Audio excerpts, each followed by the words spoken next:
Hillary Clinton Wednesday conceding the presidential race to Donald Trump. Her loss, a stunning defeat for Democrats and an outcome most pollsters and pundits did not see coming. So what went wrong for Clinton and how did the polls miss it?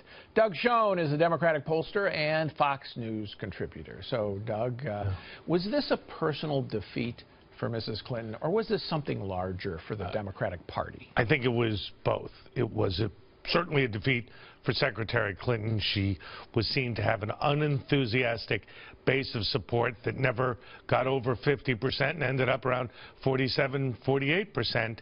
It's also a defeat, Paul, for the Democratic Party. The party is now leaderless. It lacks a message. And with the prospective nomination of Keith Ellison to lead the Democratic National Committee. Congressman from Minnesota. Minnesota, who is certainly on the far left of the Democratic Party, as I see it.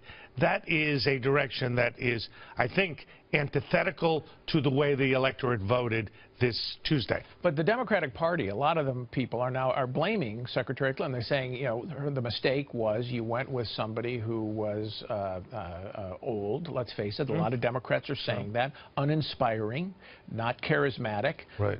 Continued the status quo. Sure. No big message. So it was her personal defeat, not a larger Democratic defeat. Well, it was, because if you look at the Senate elections with the Republicans keeping the Senate, if you look at the House elections where the losses, which had been projected to be 15 to 20 seats or more for the Republicans, were I think 6 if I have my numbers correct, Paul, I think this was a complete repudiation of the party that I belong to, and now the party appears potentially to be moving further left, which I think is a profound mistake. Well, there was, after 2012, a lot of talk about what the so-called coalition of the ascendant, as the journalists talked about it. It was the Obama coalition. Right. It was minorities. It was young people. It was women.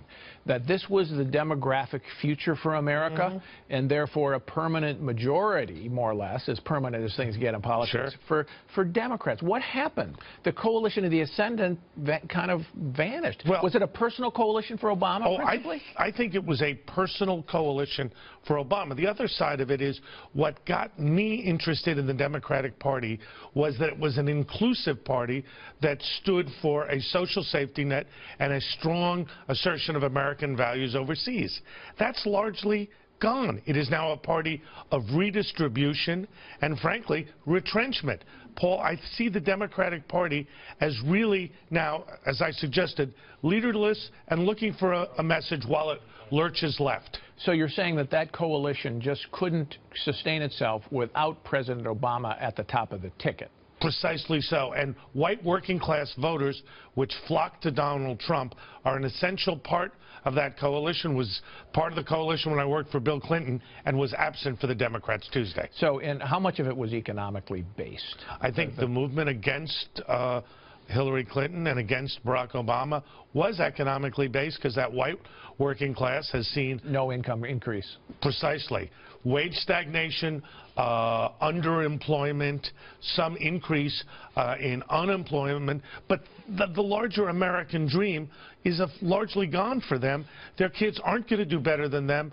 There is real difficulty financing education, retirement, and health care, and they were looking for a new approach, which Trump offered. It's fascinating to look at the red and blue map of the states, right? And you've got the West Coast, kind of prosperous, California, Oregon, Washington. Then you've got the East, the Northeast, where you also have higher income folks, and certainly in the cities, which have been doing fine. Yes. And do you think that the Democrats listen too much to the voices in those parts of the country instead of in middle America, where that's where Trump won the election, from Florida all the way across to the Mountain West? Undeniably, the Democrats have listened to both coasts, Washington, New York, to the exclusion of what I would call the real America, which is working class. Now, there are also real Americans on the coast. I understand, and I don't mean that they're not real, and I'm certainly part of that class proudly and unabashedly. But you know what? You can't run a party based on New York, Washington, and Los Angeles with a little Silicon Valley thrown in. It doesn't work, and it's not representative. All right. Now, in the Democratic response, you talked about Keith Ellison maybe to the DNC, but there's also some choices that Democrats in the Senate in particular have to make.